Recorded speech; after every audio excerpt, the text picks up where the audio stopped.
On the 13th of December 1973, French journalist Claude Vorion was driving through the volcanic area of Clermont-Ferrand, central France, when he had a sudden urge to take a walk at the Puy de la Sola.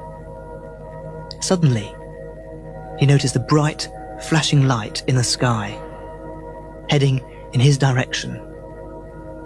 And as it got closer, he saw that it was made of a grey metallic substance, the shape of a flattened bell. His curiosity turned to anticipation as the machine approached him, until when, about 30 meters away, it stopped and hovered, still, just above the ground. A trapdoor opened below, unfolding into a staircase. What at first Claude thought was a child stepped down and walked straight towards him. At a loss what to do, Claude acted as a true journalist and asked, "Where do you come from?" From very far away, and I have come to talk to you, Claude Vorion. They talked. Claude was invited into the craft, and over the next 6 consecutive days, the extraterrestrial dictated a series of messages which were both clear and revolutionary.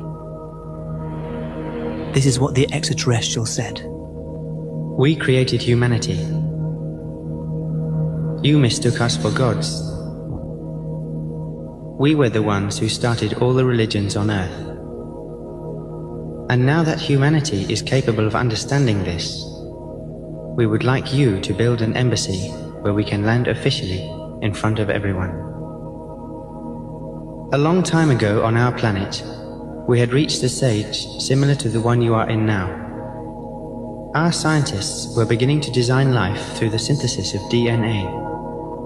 The whole of our society watched with fascination as they created more and more sophisticated organisms, until one day they made a mistake. From then on, public opinion turned against these scientists, and they were forced to take their experiments elsewhere. They finally found a planet suitable for the creation of life.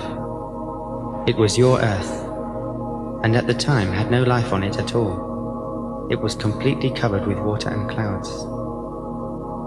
Many ancient texts point to the work of these scientific creators.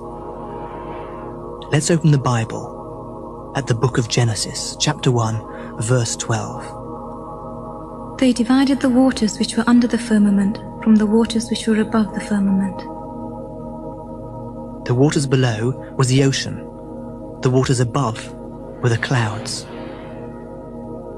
We dug with the help of enormous underwater explosions, creating huge holes into which the waters rushed, allowing dry land to emerge. An island formed, a continent, the original single continent. Let the waters under heaven be gathered together into one place, and let dry land appear. Genesis 1:9.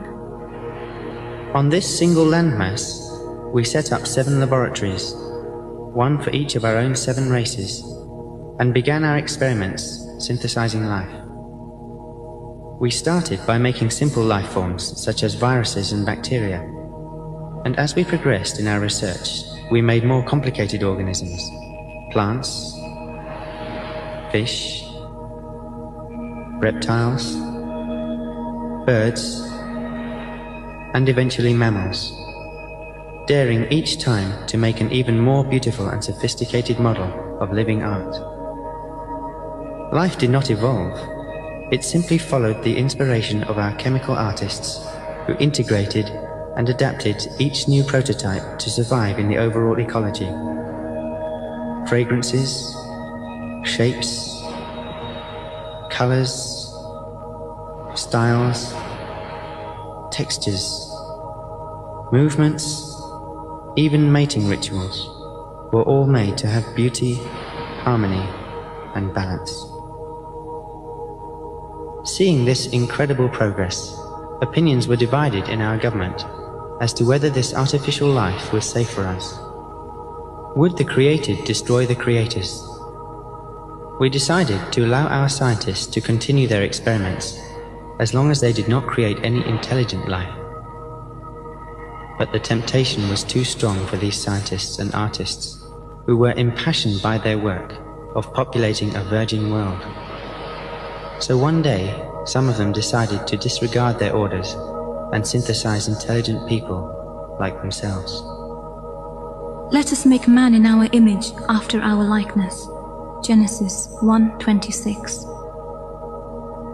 Our government was extremely alarmed when it heard about this. How could we be sure that the human beings that had been created would not become a threat to us? For our own security, we told our scientists to keep these human beings in ignorance of any scientific knowledge.